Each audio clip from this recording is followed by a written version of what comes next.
Okay, तो मैंने जो लास्ट टर्न था उस लास्ट टर्न पे आप लोगों को पढ़ा दिया था, दैट इज सिंपल। मैंने छोटा सा रिवीजन करना है लास्ट टर्न का, एक बार वो देख लेते हैं। हमने स्टार्टिंग करी थी टॉपिक थर्मोडायनेमिक्स से, और कहा था थर्मो मतलब हीट ऑब्लिक एनर्जी, डायनेमिक्स का मतलब मोशन, यानी कि ये वो ब्रांच ऑफ फिजिकल केमिस्ट्री या फिर साइंस है which deals with the exchange of energy of a system. ये सिस्टम के अंदर एक्सचेंज जो हो रही है एनर्जी एक जगह से दूसरी जगह, with exchange of the energy of the system with change in state from one two another, इसको थर्मोडायनेमिक कहते हैं। मतलब ये कि जब अगर मैंने किसी कंटेनर को एनर्जी दी और उसमें से एनर्जी निकाली, तो ऐसी कंडीशन में उसकी अगर स्टेट बदली तो उस कंडीशन को स्टडी करना क्या कहलाता है? थर्मोडायनेमिक्स। ये हमें इनफैक्ट ये भी आइडिया देता है कि अगर हमें एनर्जी के बारे में पता है तो क्या हम ये पता लगा सकते हैं क्या कि आखिर ये प्रोसेस होगा भी या नहीं होगा, पॉसिबिलिटी ऑफ द रिएक्शन या possibility of the process to be happened. ठीक है, फिर हमने कहा कि थर्मोडायनेमिक्स को हम लोग 3 हिस्सों में डिवाइड करते हैं, that is first thermodynamics 1, that is in which हम फर्स्ट लॉ ऑफ थर्मोडायनेमिक्स पढ़ेंगे, and in fact we deal with heat, internal energy and work.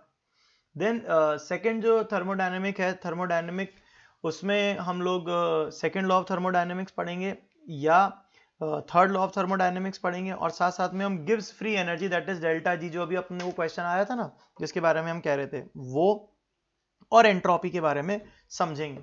फिर उसके बाद हमने कहा कि जो थर्ड पार्ट रहेगा इसका थर्मोकेमिस्ट्री रहेगा, जिसमें हम एंथैल्पी और कुछ केमिकल रिएक्शन जिसमें रिएक्शन से प्रोडक्ट बन रहा है उसके बारे में सीखेंगे। तो ये रिएक्शंस के बारे में भी समझ सकते हैं। इनफैक्ट TD1 और TD2 में जरूर नहीं हम रिएक्शन के बारे में बात करें, हम किसी भी प्रोसेस के बारे में बात कर सकते हैं, जैसे कि हम गैसियस स्टेट में करा करते थे, प्रोसेस होता था, गैसियस प्रोसेस होता था। ठीक है, फिर अपन बात करते हैं इसके बाद में स्कोप ऑफ थर्मोडायनेमिक्स की और लिमिटेशन की। तो स्कोप में हमारे पास था कि ये जो प्रोसेस होगा, कोई भी रिएक्शन या प्रोसेस होगा, उसको हम गिवन कंडीशन पे कराएंगे, या तो वो होगा या वो नहीं होगा। ये वाली चीज हमें कौन एक्सप्लेन कर सकता है? That is this thermodynamics explain कर सकता है। दूसरी चीज की ये हमें एनर्जी चेंज बताएगा, एनर्जी ऑफ द सिस्टम नहीं बताएगा, एनर्जी चेंज हमें सिस्टम का ये बता सकता है। ठीक है, दूसरी चीज ये जो मैंने अभी आपको उस क्वेश्चन के लिए कहा था कि it also deals with the equilibrium constant, equilibrium constant के साथ ये डील कर सकता है। क्या मेरी बात सभी बच्चों को क्लियर है? ये इक्विलिब्रियम कांस्टेंट के साथ डील करेगा, मतलब जो अभी मैंने आपको डेल्टा जी का फॉर्मूला बताया था, RT माइनस RT लॉग के इक्विलिब्रियम, उसके साथ में ये डील कर सकता है। ठीक है, उसके बाद कुछ लिमिटेशन ऑफ थर्मोडायनेमिक्स का था। इसमें पहला लिमिटेशन था that thermodynamics can not deal with the rate of the reaction, rate of the reaction के साथ वो डील नहीं कर सकता। Thermodynamics deals only with macroscopic particles like gases, molecules, atoms, etc., but cannot deal with microscopic और subatomic particles। क्या ये बात बताओ सबको क्लियर हो गई? लेकिन इसके साथ साथ ही हमने एक बहुत इंपॉर्टेंट नोट पॉइंट पढ़ा था कि in thermodynamics when we take gaseous system, मतलब generally we takes gaseous system, और जब भी अगर गैसियस सिस्टम लेंगे तो हम उसको ये मान के चलेंगे कि वो आइडियल गैस है। हम वहां पर जो भी एनर्जी चेंज कराएंगे वो एनर्जी कभी भी हम रियल गैस के अट्रैक्शन को तोड़ने या उनके बनने में यूज अप नहीं करेंगे। ठीक है, फिर कुछ रिलेटेड टर्म्स हमने पढ़ी थी, सिस्टम, सराउंडिंग एंड बाउंड्री, जिसमें सिस्टम क्या था वो हमने पढ़ा, सराउंडिंग क्या थी वो हमने पढ़ी, टाइप्स ऑफ बाउंड्री हमने रियल एंड इमेजिनरी पढ़ी, बहुत अच्छे अच्छे एग्जाम्पल डिस्कशन में हमारे आए थे। फिर हमारे पास rigid and non rigid boundaries थी, परमेबल एंड नॉन परमेबल थी, जिसके अंदर मैंने कहा था आगे जाके कुछ हम सेमी परमेबल या सेलेक्टिवली परमेबल वर्ड भी कभी पढ़ सकते हैं, स्पेसिफिकली वो हमारी बॉडी से रिलेटेड है, काम आते हैं वहां पर। उसके अलावा डायथर्मिक और एडियाबैटिक थे, जो कि हमने अभी आपसे आते ही पूछा था। तो इस जगह हमने कहा था कि आइडियल कंडीशन पॉसिबल नहीं है, या फिर अपन ऐसा कह सकते हैं कि हम थियोरेटिकली डिफाइन कर सकते हैं एडियाबैटिक, और रियलिटी मतलब प्रैक्टिकली एडियाबैटिक एग्जैक्टली पॉसिबल नहीं है। अगर कहीं एडियाबैटिक वॉल है तो वहां पर हीट का क्योंकि एक्सचेंज हो जाएगा, नहीं डायाथर्मिक में, और एडियाबैटिक में हीट का एक्सचेंज पॉसिबल नहीं हो पाएगा। बहुत अच्छा था। फिर हमने टाइप ऑफ द सिस्टम पढ़ा था, जिसके अंदर एक ओपन सिस्टम, क्लोज सिस्टम और आइसोलेटेड सिस्टम, 3 तरह की चीजें हम लोगों ने डिस्कस करी थी।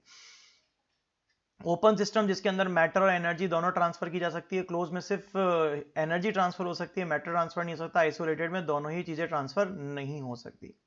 अब यहाँ जो वर्ड लिखा हो सकता है इससे मयूर को डिफिकल्टी आई हो, दैट इज यहाँ मैंने लिखा है ideally not possible. Ideally not possible का मतलब कि perfect isolated system not possible, theoretically possible but practically not possible. This is my motive इस बात को कहने का। On the basis of phase और स्टेट में मैंने कहा था कि होमोजीनियस और हेट्रोजीनियस, होमोजीनियस का मतलब सेम फेज में होने चाहिए, यानी कि हर जगह पर नापा गया टेम्परेचर, प्रेशर, एनर्जी कहीं सी भी जगह पर एग्जैक्ट सेम होना चाहिए। हेट्रोजीनियस में वो सब डिफरेंट होगा। बहुत अच्छा एग्जांपल हमारे बीच में डिस्कशन हुआ था, that is oil and water. I think यहां तक जो मैंने आपको लास्ट टर्न पे पढ़ाया था आप सभी को परफेक्टली क्लियर है, कोई डाउट तो नहीं है इससे रिलेटेड? चलिए, तो हमने लास्ट टर्न पे जो चीज रोकी थी आज अपन वहीं से स्टार्ट करते हैं। और देखिए बोर्ड पे सभी जने ध्यान से, हम आज यहां पे डिस्कशन करेंगे that is mode of energy transfer. हम जो आज डिस्कस करने जा रहे हैं वो डिस्कस करने जा रहे हैं मोड ऑफ एनर्जी ट्रांसफर, यानी कि अगर मैं एनर्जी का ट्रांसफर करूं तो एनर्जी कैसे ट्रांसफर हो सकती है, अपन उस बारे में डिस्कशन करेंगे आज की क्लास में। ठीक है, देखते हैं आप लोग उस बारे में क्या समझेंगे। तो हमारी आज की हेडिंग है और उसका नाम है mode of energy transfer. Energy transfer कि अगर एक कंटेनर से दूसरे कंटेनर में, सराउंडिंग से सिस्टम में, या सिस्टम से सराउंडिंग में अगर एनर्जी ट्रांसफर होती है तो क्या क्या मोड हो सकते हैं। मेनली दो ही मोड होते हैं, मैंने आपको लास्ट टर्न पे भी इस बारे में डिस्कशन किया था छोटा सा। मोड बहुत सारे हो सकते हैं, वाइब्रेशंस हैं, ये हैं, लेकिन मेनली दो ही मोड होते हैं। ठीक है, वो मोड या तो होता है हीट और या होता है वर्क। हीट का मतलब सिंपली हमने बाहर कंटेनर को हीट दे दी तो एनर्जी अंदर चलेगी, या फिर बाहर हमने टेम्परेचर कम कर दिया तो अंदर से हीट बाहर आ गई। टेम्परेचर और हीट वो दोनों एक दूसरे से रिलेटेड हैं, सिनोनिम नहीं है। मैं आपको पहले ही बता देता हूं कि अगर मैं हीट बोल रहा हूं और टेम्परेचर बोल रहा हूं तो दोनों में डिफरेंस क्या है। हम कह सकते हैं the measurement of heat is known as temperature. किसी भी कंटेनर में ज्यादा टेम्परेचर होना या कम टेम्परेचर होना उसके हीट कंटेंट को बताता है। ठीक है, और अगर हम यहां पर बात करेंगे तो दूसरा मेथड था वर्क, जो मैंने आपको एक सिरिंज से बताया था कि ये जो मेरे पास सिरिंज है, अगर मैं इस सिरिंज के अंदर कुछ ऐसा सिस्टम कर रहा हूं कि यहां से इस पे प्रेशर लगा रहा हूं और इसको सिरिंज को अंदर दबा रहा हूं, तो ये हो क्या रहा है, मैं इस पे कोई वर्क कर रहा हूं, और जो मैं वर्क कर रहा हूं उस वर्क से क्या हो रहा है कि यहां पर इसकी एनर्जी में चेंजेस आ रहे हैं। उसके अलावा बहुत सारे मेथड थे, मैंने आपको बताया था वाइब्रेशंस कर दो तो एनर्जी में चेंज आ सकता है, बहुत सारे और तरीके हो सकते हैं, साउंड वाइब्रेशन दे दें उससे एनर्जी में चेंज आ सकता है। तो मोड ऑफ ट्रांसफर बहुत सारे हो सकते हैं, लेकिन बेसिकली दो तरह के होते हैं, और ये भी बिटवीन किसके, सिस्टम और सराउंडिंग के बीच की बात हो रही है। इसमें से पहला डिस्कशन हम लोग करके चलते हैं हीट का। पहला जो डिस्कशन हम करके चल रहे हैं वो हीट का। और बताओ एक जगह से दूसरी जगह हीट ट्रांसफर क्यों होगी। I repeat my last statement कि हीट ट्रांसफर क्यों होगी। एक कंटेनर से दूसरे कंटेनर के बीच में हीट का जो ट्रांसफरेंस है वो क्यों होगा, कोई बता सकता है मुझे? टेम्परेचर, अगर एक कंटेनर T1 टेम्परेचर पे और एक T2 टेम्परेचर पे है तो हो सकता है कि हीट का ट्रांसफर एक जगह से दूसरी जगह पर हो जाए। तो यहां पर हम लोगों ने एक सिंपल सा स्टेटमेंट लिखा, दैट इज एनर्जी ट्रांसफर।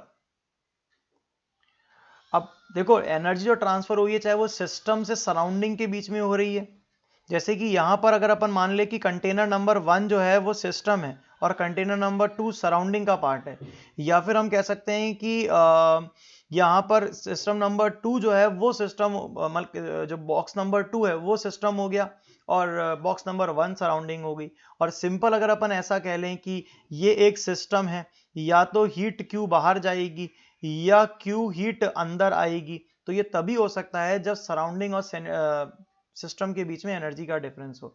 तो energy transfer which takes place, ऐसा अपन लिख सकते हैं, which takes place due to difference in temperature uh, temperature between ही लिखना पड़ेगा, between system and surroundings is known as heat.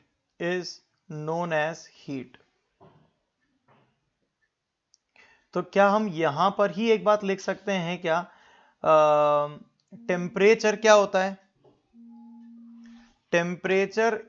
Temperature जो होता है, temperature is the measurement of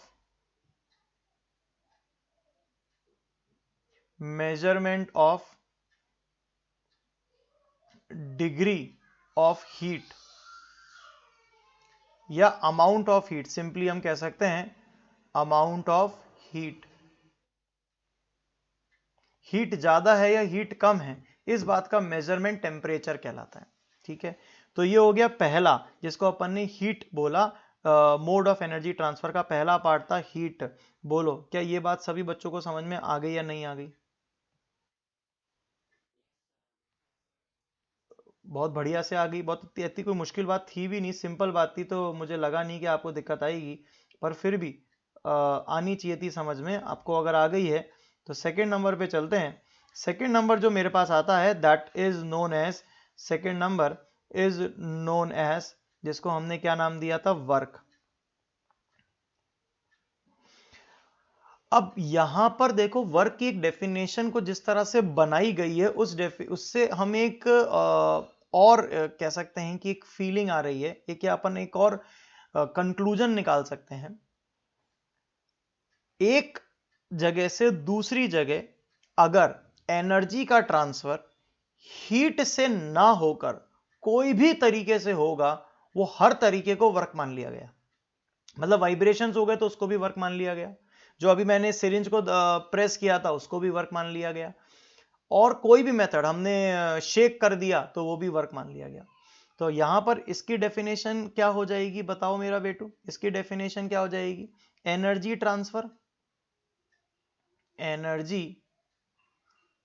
transfer which is not heat or which is not because of difference in temperature is known as work. उसको अपन क्या कहेंगे? Work. तो क्या अपन ऐसा कह सकते हैं कि नोट पॉइंट यहां पर क्या हो सकता है? Both are the forms of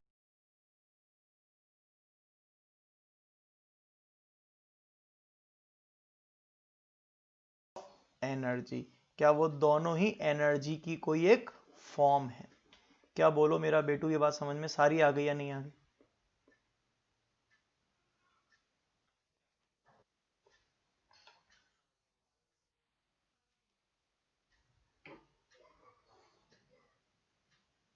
कोई डाउट हो तो पूछ लो.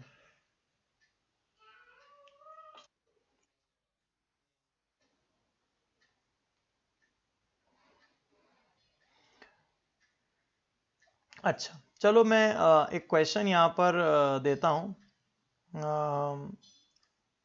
Mention true and false.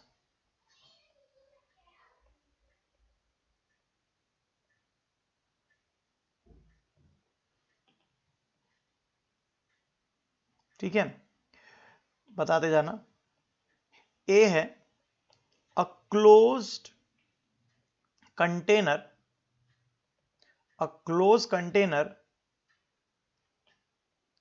has always constant volume.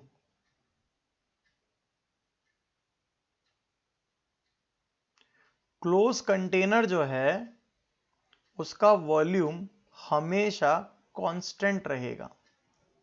B कहता है an adiabatic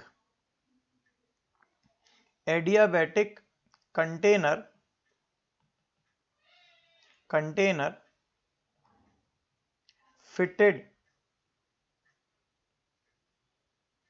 fitted with a movable piston,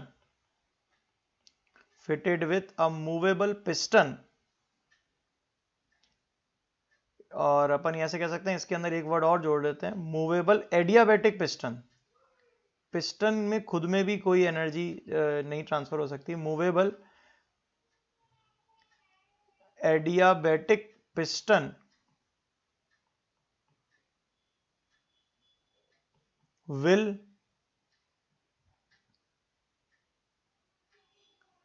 comprise या composed of an isolated system। क्या वो ऐसी कंडीशन जो मैंने आपको बताई, क्या वो एक आइसोलेटेड सिस्टम बनाएंगे? बोलो। सी कहता है एन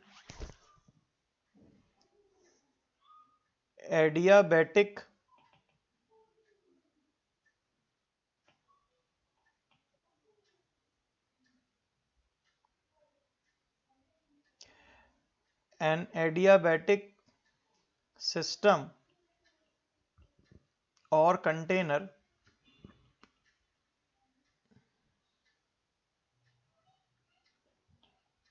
fitted with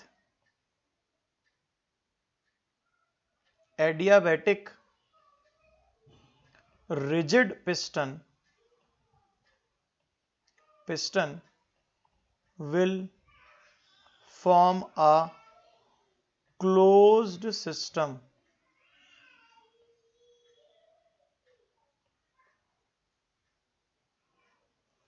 ठीक है, चलो अब आप ए बी सी को बहुत गौर से पढ़ो, और मुझे यहां पर सही आंसर चाहिए, ना कि ये एक तुक्के वाले आंसर चाहिए।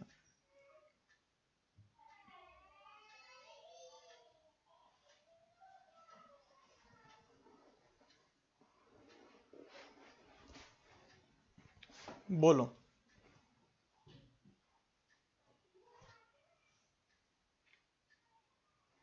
मेरी आवाज आ रही है बेटा? बोलो।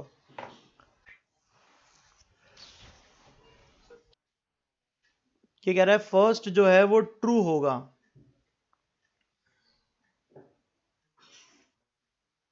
कोई कह रहा है फर्स्ट फॉल्स होगा, फर्स्ट ये कह रहा है फॉल्स होगा।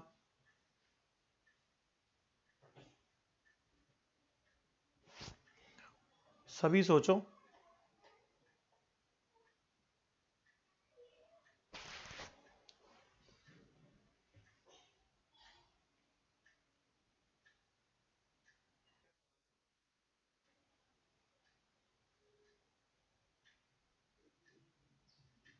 कारण बताओ फॉल्स होने का, पहले वाले का।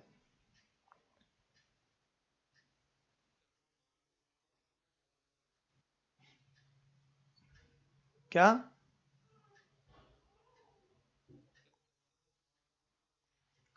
मतलब?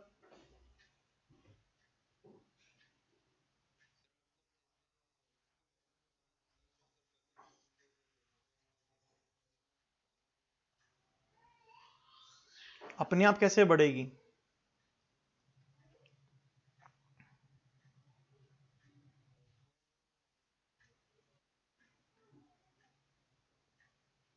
फिर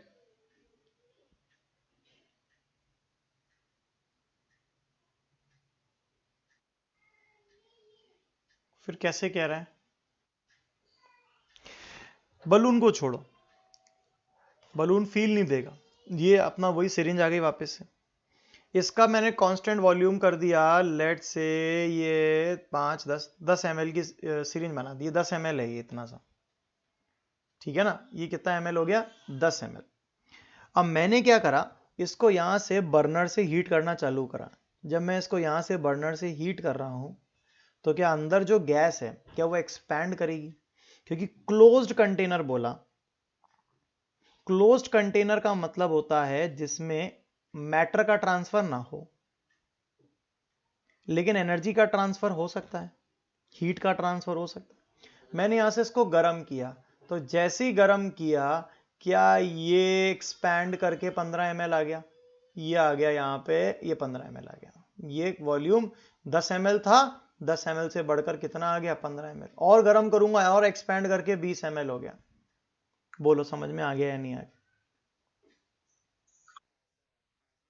तो इसका मतलब ये कि यहां पर वो क्लोज्ड कंटेनर है, it's not a rigid container.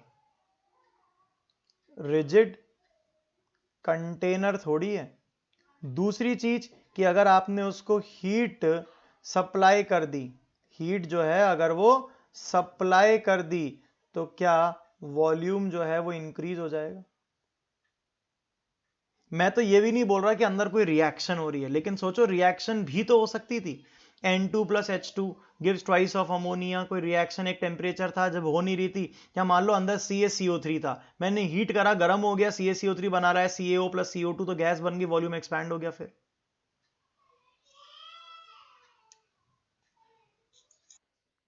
आ गया समझ में? सेकेंड वाला, तो यानी कि पहला वाला जो स्टेटमेंट है वो पहला वाला स्टेटमेंट क्या हो गया, फॉल्स।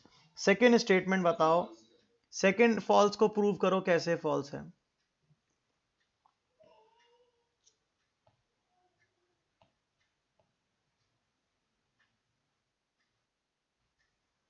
सेकेंड वाले को फॉल्स प्रूव करो, कौन कर रहा है प्रूव फॉल्स?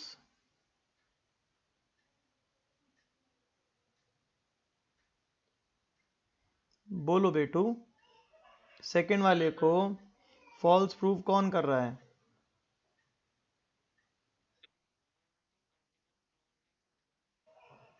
पता नहीं, मतलब जो लिखा है बस स्टेटमेंट उतना सही है, उस स्टेटमेंट को अपन अपने हिसाब से तो चेंज नहीं कर सकते।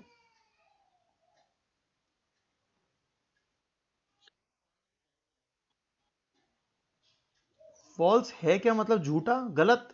फॉल्स का मतलब गलत होना।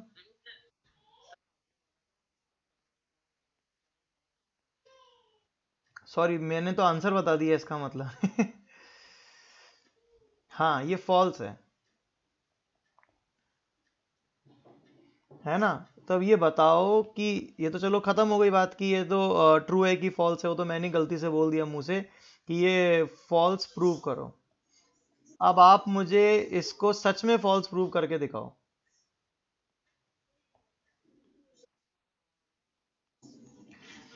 देखो, एडियाबैटिक कंटेनर है, इसका मतलब ना बाहर से एनर्जी जाएगी ना बाहर से एनर्जी आएगी, ना बाहर मैटर जाएगा ना मैटर अंदर आएगा। अब एक कंटेनर है, एडियाबैटिक है, तो उसको ऐसे शो कर देते हैं, यहाँ पे ऐसे लाइन बना देते हैं सो दैट कि ये प्रूव आ जाए, ये फील आ जाए कि ये एडियाबैटिक है, बाहर कुछ नहीं जाएगा, बाहर से कुछ नहीं आएगा। और उसके अंदर एक पिस्टन लगा है और वो भी एडियाबैटिक है। कहता है an adiabatic container fitted with a movable adiabatic piston, ये मूव कर सकता है, ये हेयर एंड देयर मूव कर सकता है। Will comprise an isolated system, वो एक आइसोलेटेड सिस्टम बनाता है। तो बताओ।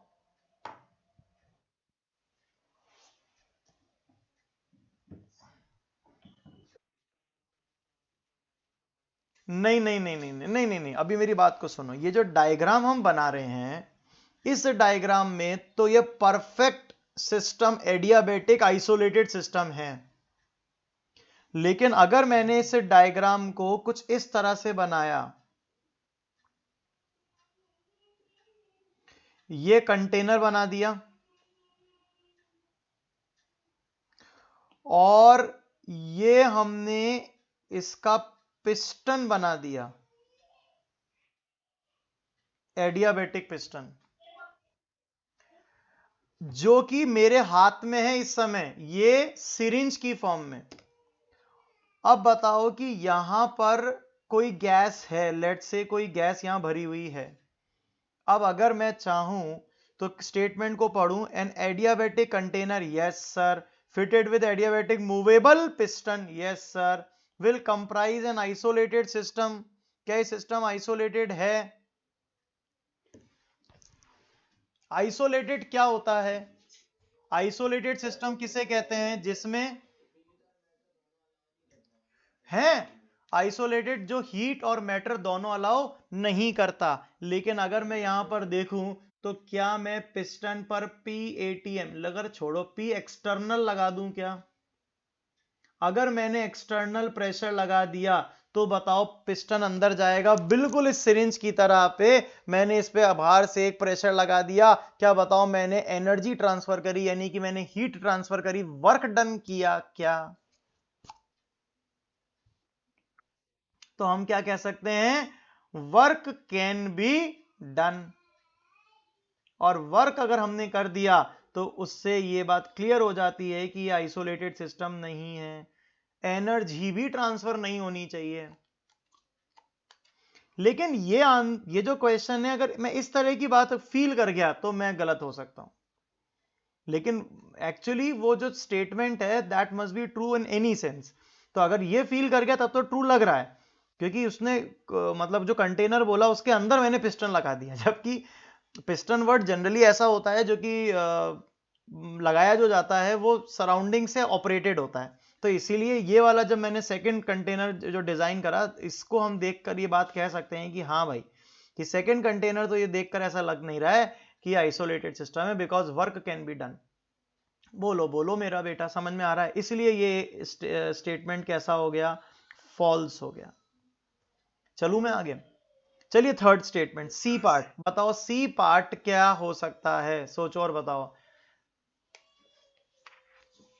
बताओ जल्दी से। C part, an adiabatic system और container filled with adiabatic rigid piston will form a closed container। यानी कि इसने यही चीज बोल रखी है,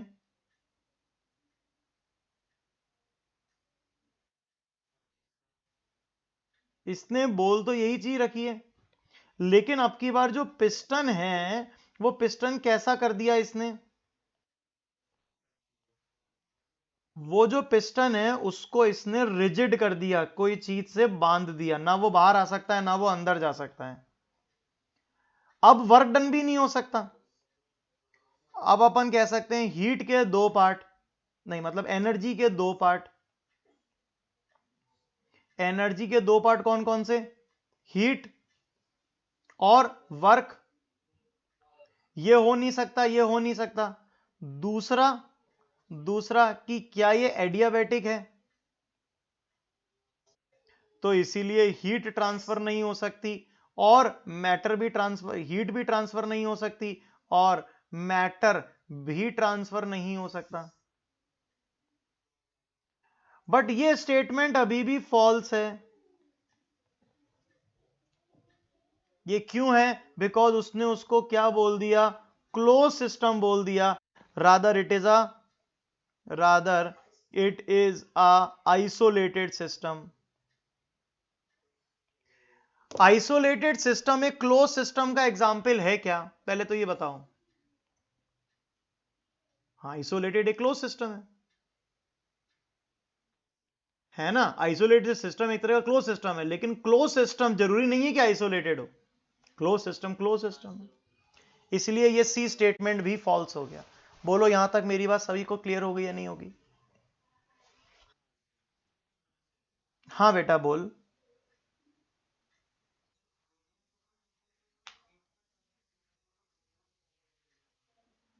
दोनों का?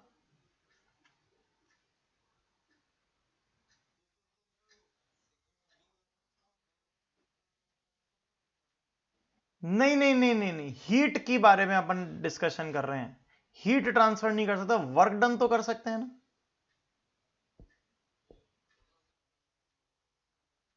नहीं नहीं नहीं, एडियाबैटिक तो उसने मैटर और एनर्जी के बीच में पूछा, तो मैंने कहा कि एडियाबैटिक दोनों के ट्रांसफर को रोक देगा।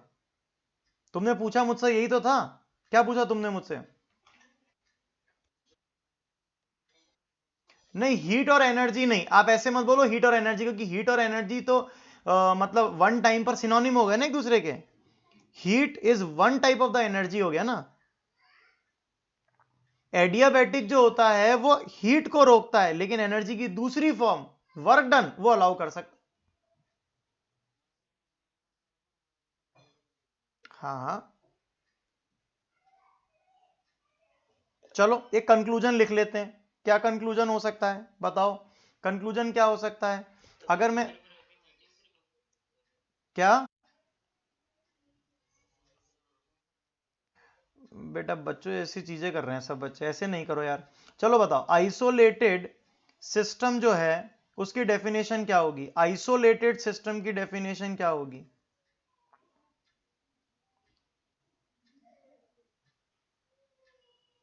क्या रियल बाउंड्री होगी?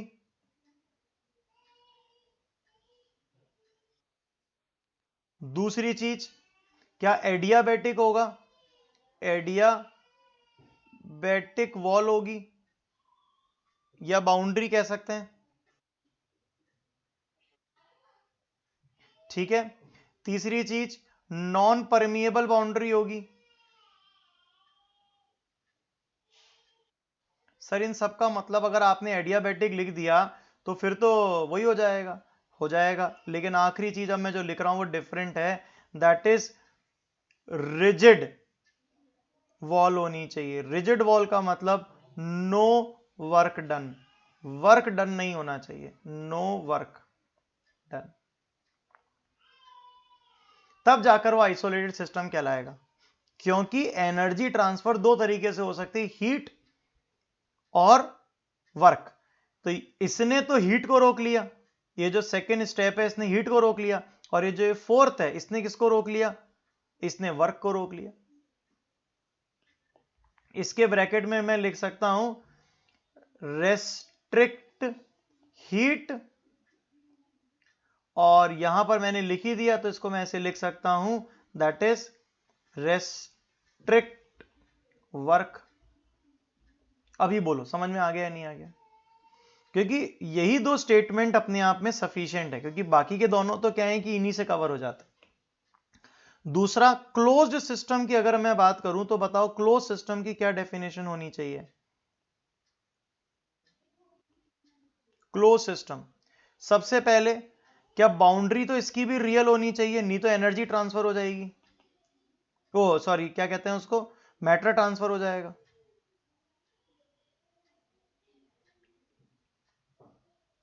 है ना। दूसरा, एडियाबैटिक,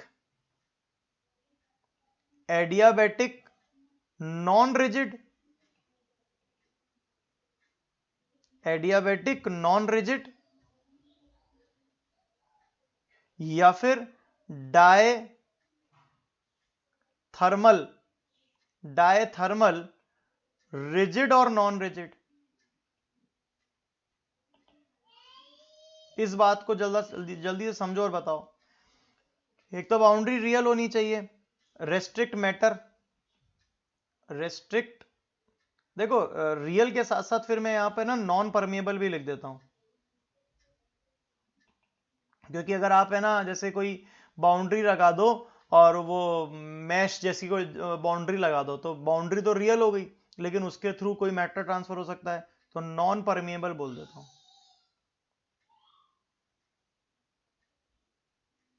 ठीक है, तो यहां पर अपन बोल सकते हैं कि ये वाला जो पार्ट है किसको रेस्ट्रिक्ट करेगा, सारी चीजें एक एक करके डिफाइन करो। पहला वाली चीज किसको रेस्ट्रिक्ट करेगी? तो हम यहां पर लिख सकते हैं रेस्ट्रिक्ट मैटर, बढ़िया हो गया। और सेकंड वाला जो है एडियाबैटिक है, नॉन रिजिड है, तो यहां पर अपन क्या बोल सकते हैं, हीट ट्रांसफर नहीं हो सकती लेकिन वर्क हो सकता है। और डायथर्मल के लिए क्या बोल सकते हैं, अगर डायथर्मल है तो उससे पक्की बात है कि हीट ट्रांसफर हो सकती है, वर्क हो भी सकता है और नहीं भी हो सकता है, डिपेंडिंग ऑन वो रिजिड है या नॉन रिजिड है। ये क्लोज सिस्टम की पहचान है कि क्लोज सिस्टम सिर्फ और सिर्फ मैटर को रेस्ट्रिक्ट करता है। दिस इज इंपॉर्टेंट, वो मैटर को रेस्ट्रिक्ट करना चाहिए, जबकि आइसोलेटेड हीट को रेस्ट्रिक्ट करना चाहिए। क्या वो वर्क को रेस्ट्रिक्ट करना चाहिए, क्योंकि ओवरऑल उसको एनर्जी को रेस्ट्रिक्ट करना है। और तीसरी चीज कि क्या उसको रेस्ट्रिक्ट करना चाहिए मैटर को, रेस्ट्रिक्ट मैटर को भी उसको रेस्ट्रिक्ट करना चाहिए, वो भी फ्लो नहीं होना चाहिए। क्या ये बात सभी बच्चों को पकड़ में अब आ गई या नहीं आ गई?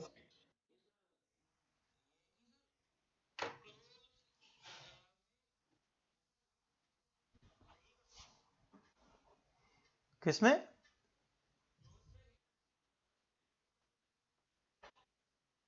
नहीं, फिर उसको एडियाबेटिक बोल देंगे ना। अगर आपने वर्क डन और हीट दोनों को रेस्ट्रिक्ट कर दिया, मैटर रेस्ट्रिक्टेड है ही दोनों ही केस में, अगर आपने हीट और वर्क डन दोनों को रेस्ट्रिक्ट कर दिया तो फिर उसको क्लोज थोड़ी बोलेंगे, फिर उसको तो आइसोलेटेड बोलेंगे ना।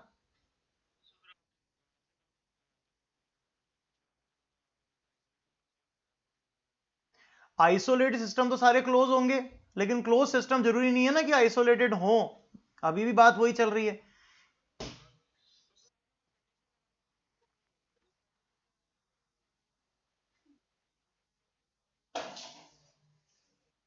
मेरी बात सुन, मैंने आपसे कहा कि आइसोलेटेड सिस्टम में सब रेस्ट्रिक्ट है, वर्क भी नहीं हो सकता,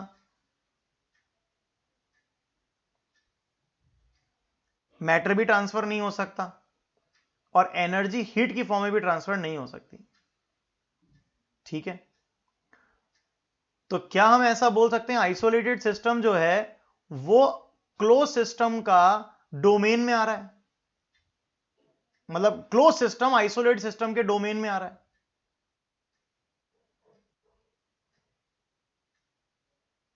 डोमेन में आ रहा है मतलब कि आइसोलेटेड सिस्टम जो है वो कुछ भी रेस्ट्रिक्ट नहीं करेगा, और क्लोज सिस्टम रेस्ट्रिक्ट, हम कह रहे हैं कि या तो वो एनर्जी को जब रेस्ट्रिक्ट, या वो मैटर को तो रेस्ट्रिक्ट करेगा, एनर्जी को रेस्ट्रिक्ट कर भी सकता है और नहीं भी कर सकता है, लेकिन जब वो करेगा तो वो बेटर क्या कहलाए, आइसोलेटेड रादर देन क्लोज्ड। मैं यूं कहना चाह रहा हूं। तो अब तुम ये कह रहे हो कि सर सारे क्लोज सिस्टम आइसोलेटेड है ना, लेकिन सारे आइसोलेटेड क्लोज सिस्टम कहला सकते हैं? कहला तो सकते हैं, क्योंकि वो उसकी डोमेन में आ रहे हैं ना, क्योंकि उसका जो पार्ट है कि एनर्जी का ट्रांसफर हो सकता है, पर जरूरी नहीं है ना कर ही रहा हो। एक मान लो कि कोई सिस्टम है, उसमें से मैटर बाहर ट्रांसफर नहीं हो रहा है, लेकिन पड़ा है ना, वो फालतू पड़ा है, उसमें एनर्जी का ट्रांसफर भी नहीं हो रहा, पर हो तो सकता है ना।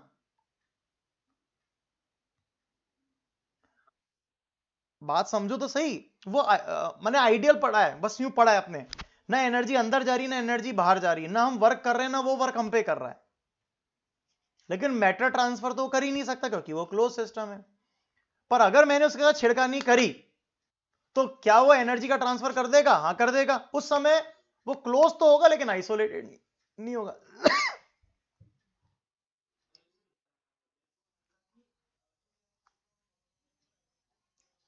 नहीं नहीं, तुम एक चीज और गलती कर रहे हो। You are treating close and isolated opposite. तुम एक दूसरे को क्लोज और आइसोलेटेड को अपोजिट मान रहे हो। तुम ये सोच रहे हो कि अगर वो क्लोज्ड है तो आइसोलेटेड नहीं है, और अगर वो आइसोलेटेड है तो क्लोज नहीं है। मैं आपको ये नहीं कह रहा। नहीं नहीं, ये डेफिनेशन नहीं है, ये नहीं नहीं नहीं, ये डेफिनेशन नहीं है, ये डेफिनेशन नहीं है। आइसोलेटेड की डेफिनेशन है जो कि मैटर का और एनर्जी का ट्रांसफर ना करने दे, वो आइसोलेटेड। क्लोज सिस्टम जो मैटर का ट्रांसफर ना करने दे, एनर्जी का ट्रांसफर जो है वो हो सकता है। अब आई रिपीट द वर्ड सकता है, कैन। अगर वो ट्रांसफर हो रहा है तो वो क्लोज्ड है, लेकिन आइसोलेटेड नहीं है। लेकिन अगर वो ट्रांसफर नहीं हो रहा है तो उस समय के लिए तो वो आइसोलेटेड ही कहलाएगा ना। मैं यूं कह रहा हूं, अगर ट्रांसफर होने लग गया तो वो आइसोलेटेड नहीं है। मैं ये कह रहा हूं, आप उस डेफिनेशन के पिन पॉइंट को ऐसे पकड़ो कि आपको उसकी मेरिट नजर आए। आप ये मत सोचो कि सर फिर ये statement every isolated system is a close system, no या यस, बात यहां आ रही है। तो अब आप एवरी के लिए वर्ड में फंस जाओगे, बिकॉज अगर आपने बोला एवरी क्लोज सिस्टम एक आइसोलेटेड सिस्टम है तो वो तो फॉल्स है, एवरी बोल दिया तो वो तो फॉल्स ही है। लेकिन हर आइसोलेटेड सिस्टम क्या क्लोज्ड है क्या? तो आइसोलेटेड सिस्टम तो क्लोज्ड ही है ना, क्योंकि उसका जो मेन मकसद था क्लोज्ड होने का, एनर्जी मैटर ट्रांसफर ना हो, वो उसमें नहीं हो रहा है, तो वो तो पक्की बात है कि क्लोज्ड ही कहलाएगा। और साथ साथ में उसमें ये एनर्जी ट्रांसफर भी नहीं हो रही है, इसीलिए तो वो आइसोलेटेड है। पर वो क्लोज्ड होने की कंडीशन तो फॉलो कर ही रहा है ना।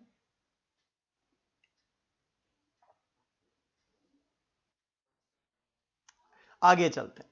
अब यहां पर हम कहते हैं, आगे चलते हैं और नेक्स्ट पॉइंट को डिस्कस करते हैं। याद है अभी अपन ने कल स्टेट और फेज को हमने पढ़ा था।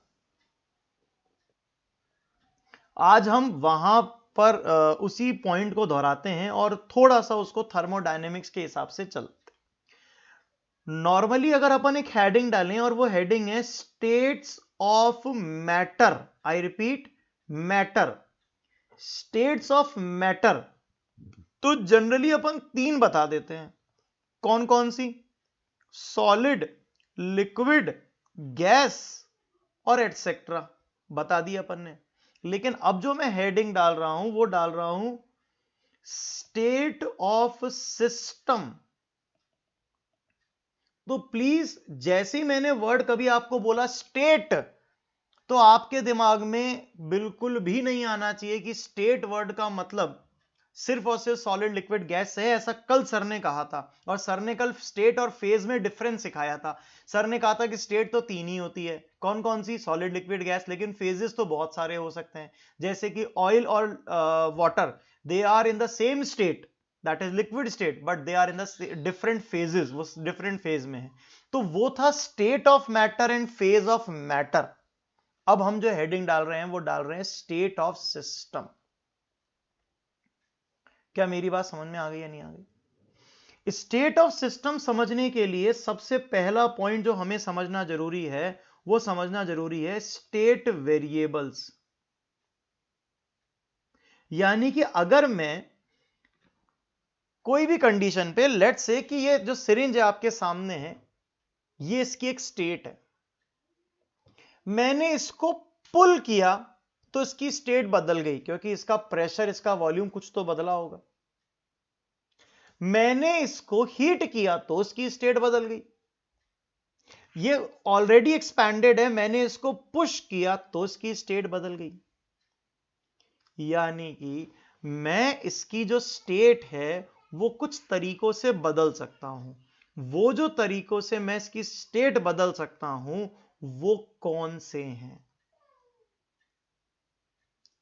वो क्या हैं? स्टेट वेरिएबल्स कौन कौन से हैं? तो क्या डेफिनेशन क्या होगी स्टेट वेरिएबल्स की?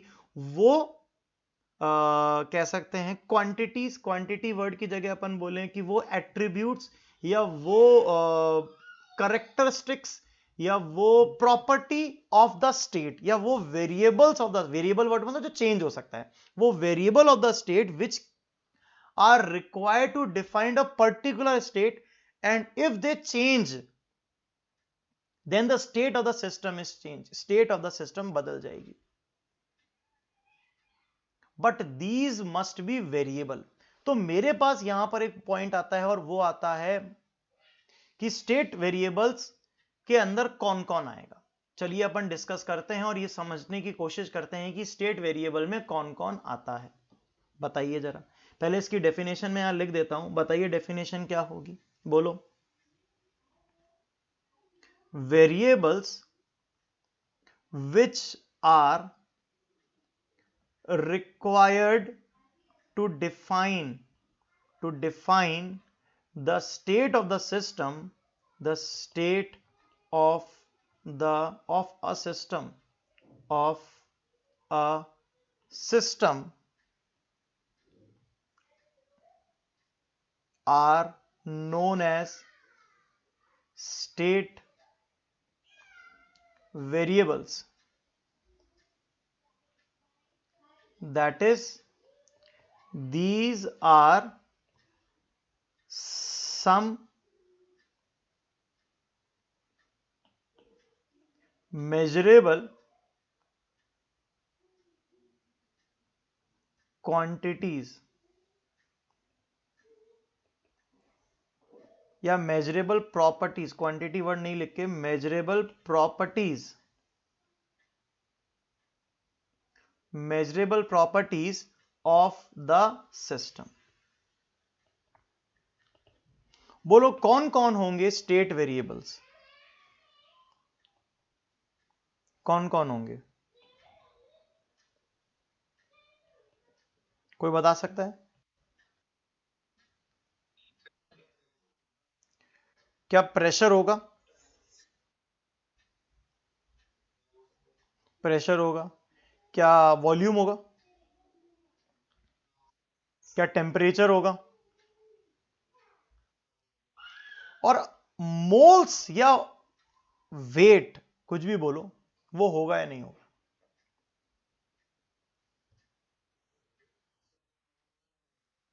अगर मैं तुमसे पूछूं मोल्स या अमाउंट या वेट, ये सब होंगे या नहीं होंगे? The point is this.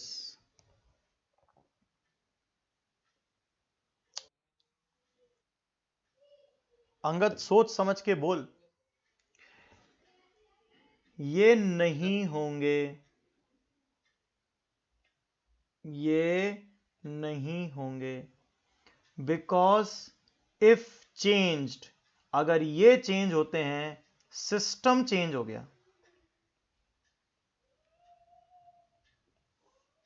State change नहीं हुई, सिस्टम ही चेंज हो गया।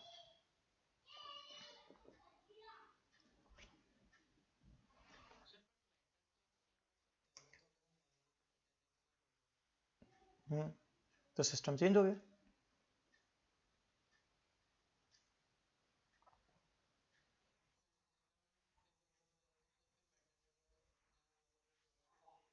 क्या गलत हो गया?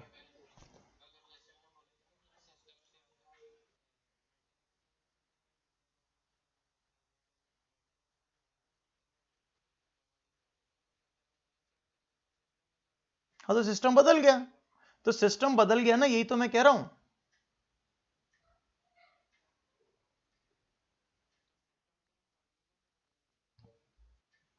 नहीं, सिस्टम सिर्फ क्वांटिटी पे डिपेंड करता है, ये वर्ड कैसे आया?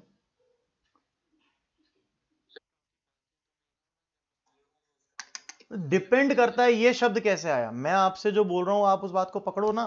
मैं ये आपको कह रहा हूं कि एक सिस्टम की डेफिनेशन होती है, उसमें जो अमाउंट होता है वो, और उसका प्रेशर, टेम्परेचर और volume. Pressure, temperature, volume change होगा तो सिस्टम की स्टेट चेंज आएगी, सिस्टम वही रहेगा। लेकिन अगर हमने उसमें कोई क्वांटिटी डाल दी या उसमें से कोई क्वांटिटी निकाल दी तो सिस्टम ही बदल गया ना, तब नया सिस्टम कहलाएगा। सिस्टम चेंज हो जाएगा, क्या दिक्कत है? क्या सिस्टम चेंज नहीं हो सकता? बस तो गलती कहां है?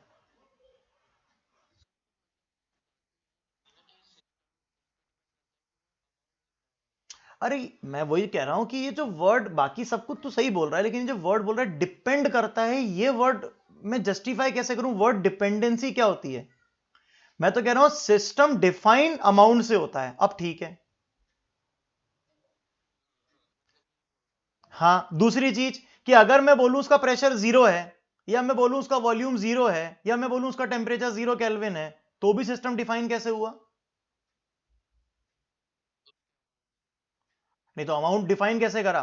मैं कह रहा हूं प्रेशर 0 है, मैं कह रहा हूं वॉल्यूम 0 है, मैं कह रहा हूं टेम्परेचर 0 है, ये पॉसिबल है कभी?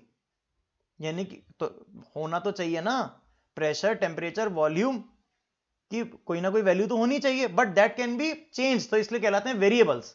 जबकि अमाउंट अगर बदल दिया तो वो जैसे आप बदलोगे तो वो सिस्टम ही बदल जाएगा, और सिस्टम बदल गया तो दिक्कत कहां आ रही है? बदल दो ना सिस्टम को। पर for a single system, for a same system, मैंने मिटाकर इसको द की जगह अ लिखा था ना यहां पर।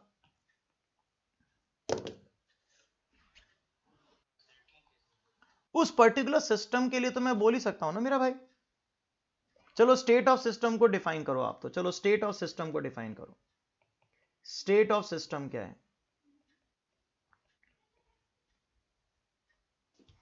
स्टेट ऑफ सिस्टम क्या है? अब इसके अंदर अमाउंट की बात हम करेंगे ही नहीं, मेरी बात समझो। और एक बात और बताता हूं, मेरा मतलब सबमिशन है कि अगर मैंने किसी सिस्टम में प्रेशर को चेंज किया तो वॉल्यूम चेंज हो जाएगा, लेट से टेम्परेचर कांस्टेंट रहा, तो ये वाला काम मैं कैसे कर सकता हूं? क्या एक्सटर्नल कोई प्रेशर डाल के या पुल करके पुश करके प्रेशर चेंज कर सकता हूं, या वॉल्यूम को बढ़ा के कम करके? यानी कि प्रेशर और वॉल्यूम तो इनवर्स रिलेशन में चलेंगे चलेंगे, पर अगर मैंने उसमें कोई अमाउंट डाल दिया तो अब ये मत कह देना कि सर अब तो सिस्टम बदल गया, क्वेश्चन ही खत्म हो गया। नहीं, आपने नया सिस्टम क्रिएट कर दिया और नए सिस्टम के लिए पुराने सिस्टम से कंपैरिजन कर रहे हो। दिक्कत क्या आ रही है? मतलब ये सिर्फ एक वर्ड सिस्टम के लिए डिसवैलिड हो गया। बट हम जैसे गैसीय स्टेट में करते थे, दो कंटेनर है आपस में मिला दिए, दो कंटेनर्स हैं और उन दोनों कंटेनर के बीच में कोई एक ट्यूब है, वॉल लगा है, उसको हटा दिया अपन ने, या अपन ने मतलब बहुत सारे एग्जांपल्स अपन ने करे थे।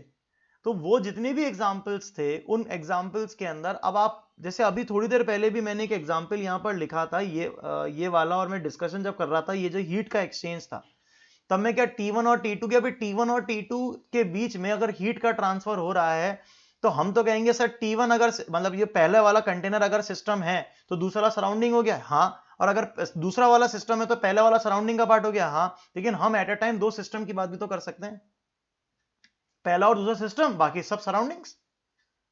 जरूरी थोड़ी कि सिस्टम हमेशा एक ही होगा।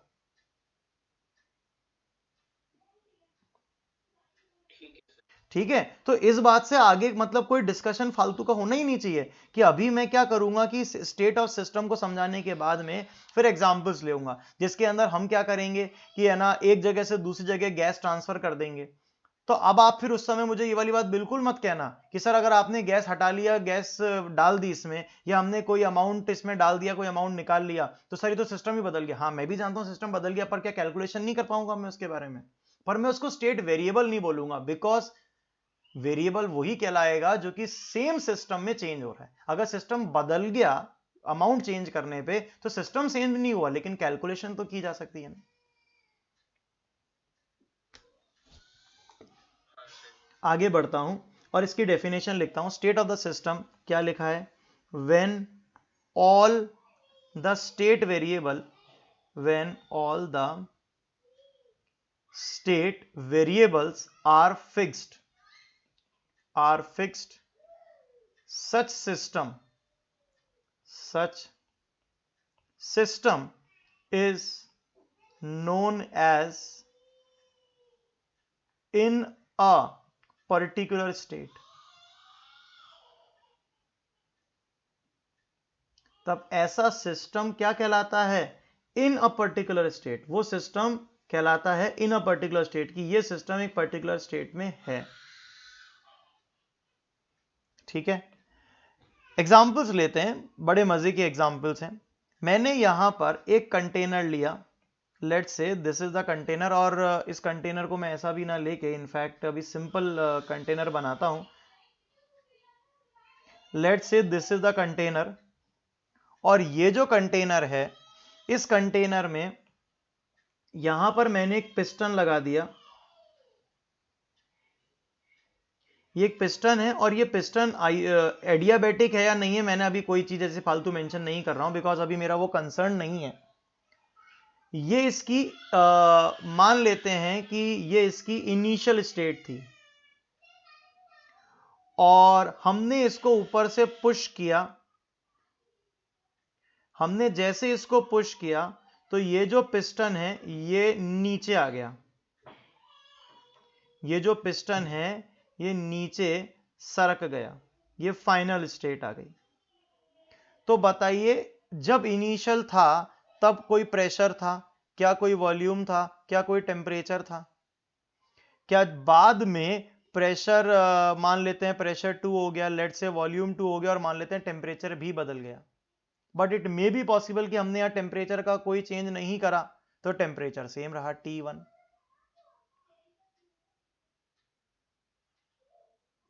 यहां पर हो सकता है टेम्परेचर बदल जाए, हो सकता है टेम्परेचर नहीं बदले, डिपेंड करता है कि कंडीशन में आपने क्या करा। अपन ने यहां पे सिर्फ प्रेशर को चेंज किया, प्रेशर चेंज होने से वॉल्यूम चेंज हो गया।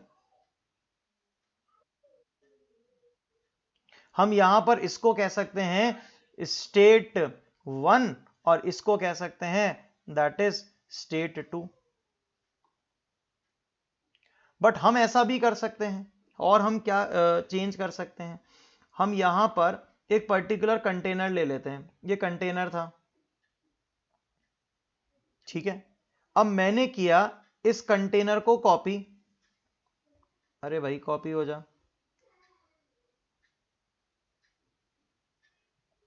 ये मैंने किया कॉपी, और यहां मैंने कर दिया इसको पेस्ट। अब हमने क्या करा, यहां पर जो कंडीशन नंबर 1 थी, लेट से मैंने इसके अंदर कोई आइडियल गैस ले ली, और इसका प्रेशर P था, इसका वॉल्यूम V था, इसका टेम्परेचर T था। अगर मैंने ऐसा मान लिया कि ये एक फिक्स्ड कंटेनर है, तो इसका प्रेशर P1 था, इसका वॉल्यूम V था, इसका टेम्परेचर T1 था, ठीक है। अभी इसका जो प्रेशर है वो P2 हो गया, कॉमा वॉल्यूम V ही रहा, और टेम्परेचर T2 हो गया। यानी कि मान लो मैंने इसका टेम्परेचर बढ़ा दिया, जैसे ही मैंने इसका टेम्परेचर बढ़ाया तो टेम्परेचर बदला, और उसके कारण प्रेशर बदल गया, क्योंकि वॉल्यूम फिक्स था, मैंने रिजिड कंटेनर ले लिया था। तो ये भी एक स्टेट हो गई। ये क्या कहलाएगी, ये वाली जो पहले थी, this is known as state 1, और जिसको हमने क्या कह दिया, स्टेट 2। तो हम क्या कर रहे हैं, स्टेट बदल रहे हैं। बोलो, क्या मेरी बात सभी बच्चों को क्लियर हो गई या नहीं हो गई?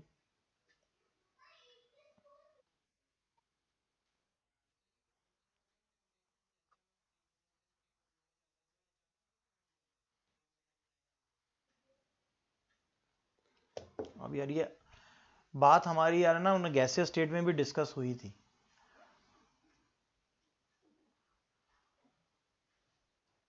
मैं तो भूला नहीं, शायद तो भूल गया। गैसीय स्टेट में भी हमारा इसी बात पे एक बार डिस्कशन हुआ था, सर ये अचानक चेंज होना हो जाएगा, क्योंकि उसमें अपन ने याद है प्रेशर बढ़ाया था, तो प्रेशर गैसीय स्टेट में नहीं, इक्विलिब्रियम में जब हमने डिस्कशन किया था, तब सर इक्विलिब्रियम जो होगा वो तुरंत अचीव हो जाएगा, या फिर उसके लिए वो क्या चेंज आएगा, इस तरह की हमने कुछ बात करी थी। भूल गया?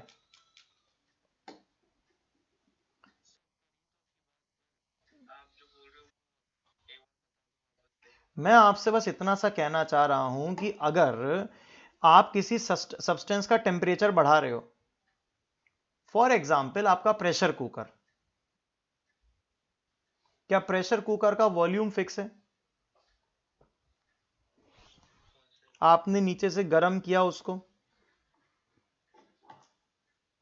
क्या उसका प्रेशर बढ़ता है या उसका वॉल्यूम चेंज होता है? प्रेशर बढ़ता है। अब मैं तुमसे सवाल पूछता हूं कि क्या प्रेशर उसी सेकंड बढ़ जाता है, या प्रेशर धीरे धीरे बढ़ता है, या जैसे जैसे आप टेम्परेचर बढ़ाते जाओगे प्रेशर बढ़ता जाएगा? अब मतलब मैं इस बात का क्या जवाब दूं, तेरी बात का जवाब तो खुद बता कि मैं क्या जवाब दूं।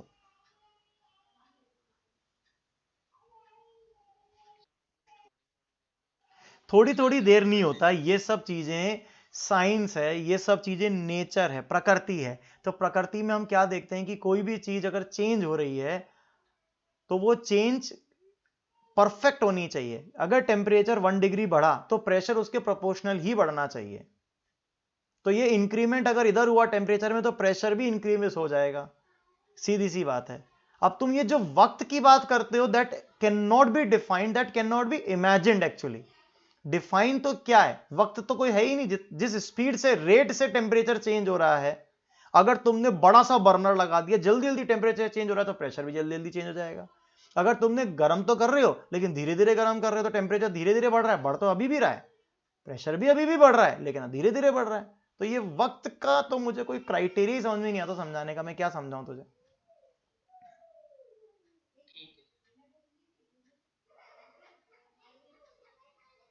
क्लियर। अब अपने पास एक और टॉपिक आता है, दैट इज नोन एज कुछ एक्सटेंसिव एंड इंट्रेंसिव प्रॉपर्टीज। ये एक्सटेंसिव एंड इंट्रेंसिव प्रॉपर्टीज क्या होती हैं, this is the point to be discussed. अभी अपन ने जो डिस्कशन किया था उस डिस्कशन को मतलब अपन सिर्फ अभी ओरली करते हैं, लिखकर अपन अगले टर्न पे कर लेंगे, 2-5 मिनट और लगेंगे। मेरा आपसे एक सवाल है और वो सवाल ये है, मेरे पास आज ग्लास नहीं है इनफैक्ट, लेकिन मैंने इस इंजेक्शन में पानी भर रखा है, मान लेते हैं इसमें। अब मैं जब इस इंजेक्शन को किसी पर्सन में लगाने जा रहा हूं, तो यहां शुरू में जो दवाई है, क्या यहां बीच में जो दवाई है, क्या यहां जो बीच में दवाई है या जो यहां दवाई है, क्या सभी दवाई एक जैसी सी है या अलग अलग है? एक जैसी सी है। कंसंट्रेशन, दवाई को क्या बोलेंगे? कंसंट्रेशन। जो आप बोलो ना एक जैसी सी, उसको बोले कंसंट्रेशन। ठीक है, मैंने अगर इसको आधा कर दिया तो दवाई की क्वांटिटी बदल गई, लेकिन कंसंट्रेशन कम में और कंसंट्रेशन ज्यादा में क्या सेम कहलाएगी या नहीं कहलाएगी? डेंसिटी कम में और डेंसिटी ज्यादा में सेम कहलाएगी या नहीं कहलाएगी? बोलो तो सही। कहलाएगी। ये ओपन कंटेनर है, मैंने इसको पुश करके यहां से गैस बाहर निकाल दी, लेट से, है ना। अगर मैं बोल रहा हूं कि जब ये फूला हुआ था तब इसका प्रेशर क्या 1 atm था, क्योंकि ऊपर से 1 atm लग रहा है। अब मैंने इसको ऐसे कर दिया तो भी 1 atm है। लेट से मेरे पास एक कटोरी है, इस कटोरी के अंदर कुछ सब्सटेंस है, तो क्या अभी पहले भी इसे 1 atm लग रहा है, अभी भी इस पे 1 atm लग रहा है? तो क्वांटिटी कम हो चाहे ज्यादा हो, क्या प्रेशर सेम लग रहा है?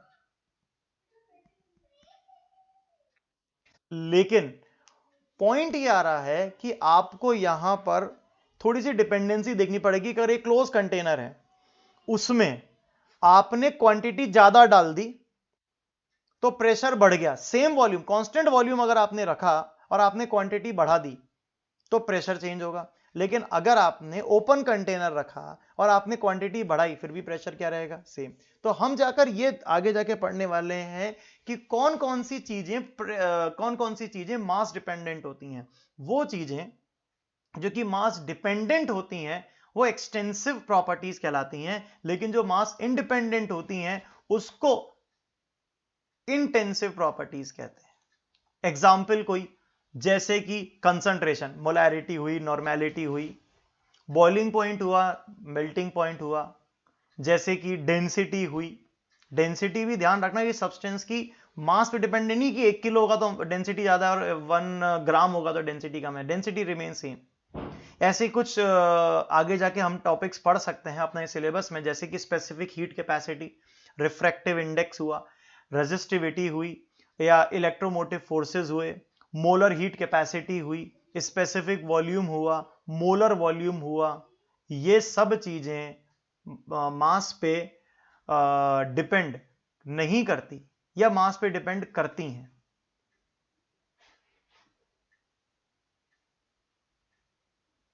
जल्दी बताइए। ये मास पे डिपेंड नहीं करती, लेकिन मास खुद, वॉल्यूम, मोल्स, सारी तरह की एनर्जीज, क्या ये सब मास पे डिपेंड करती हैं?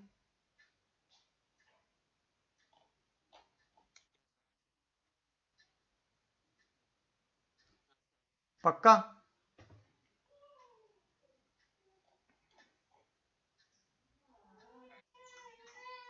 तो हम आगे जाकर ये चीजें पढ़ेंगे कि कौन कौन सी क्वांटिटी मास डिपेंडेंट है और कौन कौन सी क्वांटिटी मास डिपेंडेंट नहीं है। तो हम एक्सटेंसिव और इंटेंसिव प्रॉपर्टीज को पढ़ेंगे। क्या मेरी बात समझ में आ गई या नहीं आ गई? सारे एग्जाम्पल्स को डील करेंगे और चेक करते जाएंगे, कोई बहुत बड़ी बात है नहीं, सिंपल सिंपल चीजें, मस्त मजा आएगा। ठीक है, चलिए तो अगले टर्न के ऊपर इसके आगे का पढ़ेंगे। आज अपना एक्चुअली क्या पेपर डिस्कशन था, इसलिए अपन आज ज़्यादा नहीं पढ़ पाए, नहीं तो आज अपन काफ़ी सारी चीज़ें आज और कवर कर लेते। नेक्स्ट टर्न के ऊपर सिर्फ पढ़ना होगा तो काफ़ी सारी चीज़ें कवर कर लेंगे। ठीक है, तो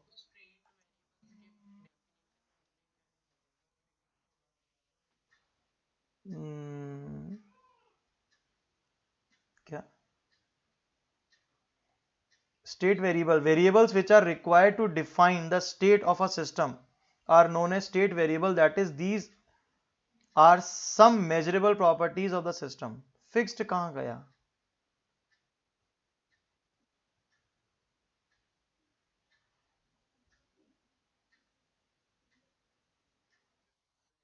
ये अगले अगले यहां पेज पे था, सच एज, ये सच लिखा था, सच सिस्टम इज नोन एज, वो तो स्टेट ऑफ सिस्टम थी।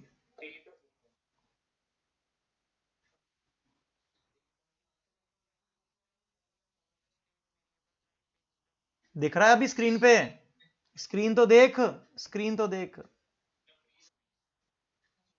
कोई बात नहीं, मैं मुंह से बोल रहा हूं। हाँ, जो मैं मुंह से बोल रहा हूं सुनाई आ रहा है? बस ठीक।